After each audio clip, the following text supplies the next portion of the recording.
हरि ओम हरि ओम हरि ओम हरि ओम। सूर्य देवाय नमः, भास्कराय नमः।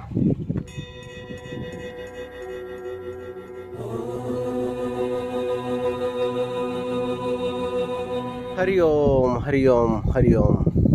वह जो स्थान हरिद्वार का यह स्थान है, माँ गंगा का स्थान है। यहाँ से जो ऊपर मंदिर दिखाई दे रहा है, मैंने क्लोजअप ले रखा है, मैं दूर कर दूंगा। यहाँ पे ये बताया गया है कि इस स्थान पर खड़े होकर भगवान शिव दक्ष का जो हवन है उसको देख रहे थे और सारे देवी देवता वहाँ पर आए हुए थे, परंतु भगवान शिव को नहीं बुलाया गया था। और आपको मैं दिखाता हूँ अभी वापस कैमरा करके।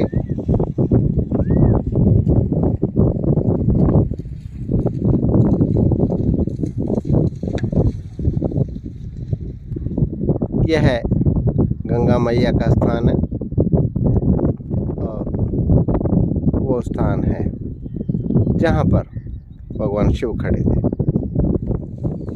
ये इतनी दूरी पर है, मैं गंगा जी के किनारे आया हुआ हूँ।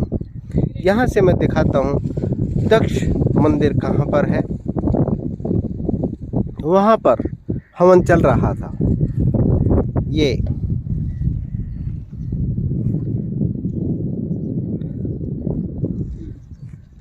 सूर्य नारायण का जो है, इसके नीचे ही मैं आपको क्लोजअप करता हूँ, वहाँ पे दिखाई दूंगा।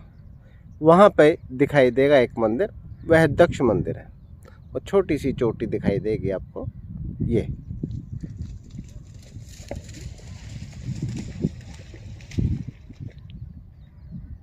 यह है वो दक्ष मंदिर है।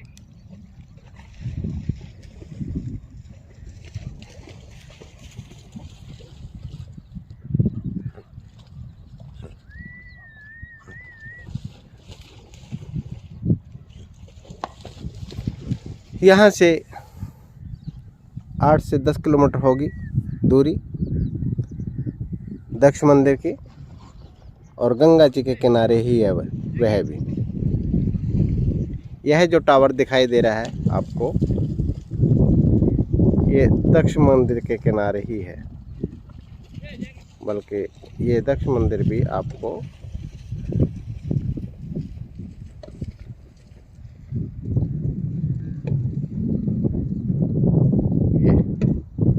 यह है वो दक्ष मंदिर है।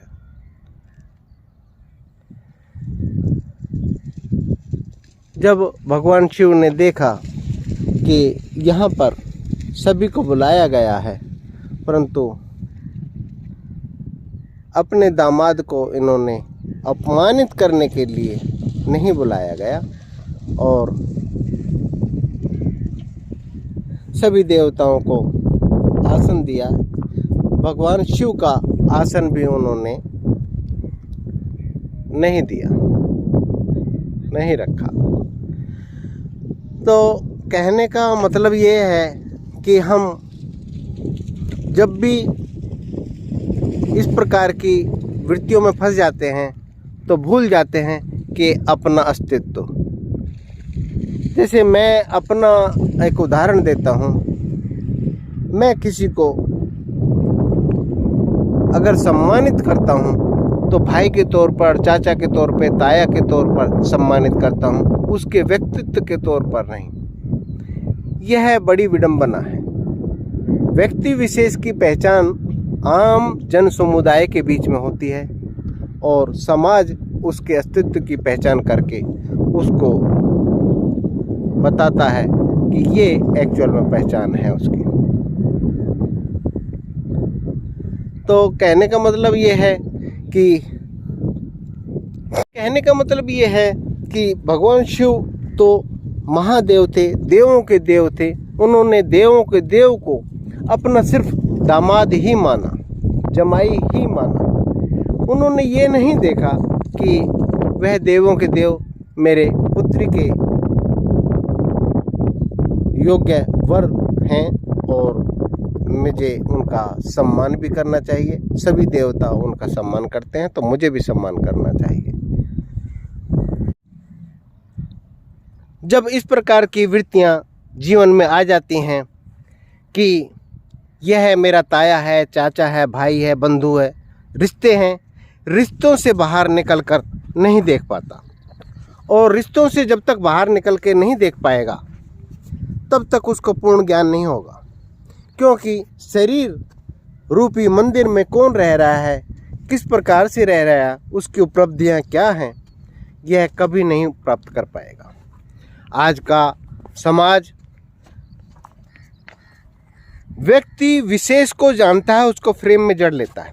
अभी मेरे पास कोई जानने वाले YouTube पर मुझे देखते हैं, वो आए थे और वो बहुत ज़्यादा श्रद्धा उनकी थी, और थी क्या है भी, मेरे मित्र बनाया मैंने उनको।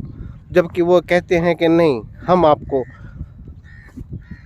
बहुत हाई लेवल के महात्मा समझते हैं और हम गुरु के रूप में धारण करते हैं। मैंने उनसे यही कहा कि ये हमारी विडंबना होगी, क्योंकि जब भी आप गुरु के रूप में धारण करेंगे, श्रद्धा के रूप में धारण करेंगे, तो मुझे फ्रेम में जड़ देंगे। उस फ्रेम से बाहर जो भी होगा वो आप देख नहीं पाएंगे। इसलिए बेहतर ये है कि आप मित्र के रूप में देखें, सहयोगी के रूप में देखें। मेरा कहने का मतलब ये है कि रिश्ते बनाने से हम उस फ्रेम में सीमित होकर रह जाते हैं। इसलिए हमें इसके अलावा भी देख लेना चाहिए। जिस प्रकार से यीशु मसीह या महात्मा बुद्ध को उनकी पत्नी नहीं देख पाई थी, यशोधरा जी, और अपने पुत्र से कहा था, देखो तुम्हारे बाप आया है, ये क्या वसीयत करना चाहता है। ये साधु बन गया था जब तुम पैदा हुए थे, 1 दिन के भी नहीं हुए थे, और तभी ये आपको छोड़ के चले गए थे। परंतु वो देख ही नहीं पाई, पति से अलावा उनको देख नहीं पाई, पहचान ही नहीं पाई कि ये जो गया था वो लौट के नहीं आया है। वो बहुत कुछ है। अब महात्मा बुद्ध में जो प्रकाश था, झर रहा था, आनंद जो दिखाई दे रहा था, वो तो उसको देख ही नहीं पाई। यह है उसकी विडंबना नहीं, समाज की ही विडंबना है। यीशु मसीह के साथ भी ऐसा ही हुआ, पैगंबरों के साथ भी ऐसा ही हुआ, और हमारे धर्मशास्त्रों के अनुसार भी ऐसे ही हुआ, चाहे वो कृष्ण के साथ ही क्यों ना हो। पांडव लोग दोस्त थे के रूप में, मित्र के रूप में या रिलेशन के रूप में जानते थे, परंतु भगवान के रूप में नहीं जान पाए। अगर वो भगवान के रूप में जानते, अर्जुन उनसे बहस नहीं करता, जो कह दिया वो कर दिया। उनसे गीता का उपदेश जागृत नहीं होता और इसका रूप ही दूसरा होता। हो सकता है महाभारत का युद्ध ही नहीं होता, क्योंकि पांडवों के साथ साथ कौरव भी उसके अधिकारी थे, उस ज्ञान के सभी अधिकारी थे। इसलिए हम बस एक सीमित दायरे में अपने ज्ञान को समेट कर रख देते हैं। यह है हमारी बहुत बड़ी विडंबना है। इससे हमें बाहर निकलना चाहिए। अगर गीता प्रेस गोरखपुर ने छाप दी है, तो गीता प्रेस गोरखपुर छपी हुई पुस्तक के अलावा हम कुछ भी नहीं पढ़ना चाहेंगे, क्योंकि हम सीमित हो गए। अगर हमें गीता के बाहर भी ज्ञान मिलता है तो उसको भी प्राप्त नहीं कर पाएंगे, क्योंकि वह गोरखपुर ने नहीं छापी है। गोरखपुर में कौन बैठा है? हो सकता है मैं ही बैठा हूँ वहाँ पे, मेरे जैसा मेरा मित्र बैठा हूँ, मेरे जैसा कोई आचार्य बैठा हो। इसलिए मेरा मानना यही है कि ज्ञान को ज्ञान का रूप दिया जाए, विज्ञान को विज्ञान का रूप दिया जाए, और उसको जानना चाहिए। हम लोगों को उस उपलब्धि को प्राप्त करना चाहिए जिससे कि हमारा मस्तिष्क खुल सके। और मैं तो यही कहूँगा बार बार आप लोगों से कि आने वाला जो समय है सीमित दायरे में नहीं बैठा है। सीमित दायरे में रहकर आपके ज्ञान की प्राप्ति नहीं होती। और मैं तो आप लोगों से अब दरखास्त करूँगा, विनती करूँगा कि ये बढ़ा हुआ जो ज्ञान है ना, इसको सीमित कर दो, बंद कर दो। ध्यान में उतरो, अपनी साधना में उतरो। जो आपके अंदर बोध है उसको जागृत कीजिए। आपके अंदर जो बैठी परमपिता परमेश्वर का जो अंश है उसको ध्यान लगा के देखिए, जिससे कि आपका भय से छुटकारा हो।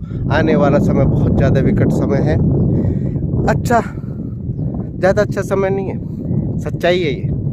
क्योंकि आपने देखा होगा वेदों में, शास्त्रों में भी और उपनिषदों में भी लिखा गया है कि आज के लोग, हजारों साल पहले लिख दिया गया, आज के लोग धर्म को नहीं जानते, पापी बनते जा रहे हैं। तो 1000 साल पहले भी पापी बन रहे थे और आज क्या दशा है ये आप देख रहे हैं। तो इसलिए बेहतर ये है कि अपने स्वरूप को पहचाने और निर्भीक बने, जिससे कि आपका बचाव हो सके।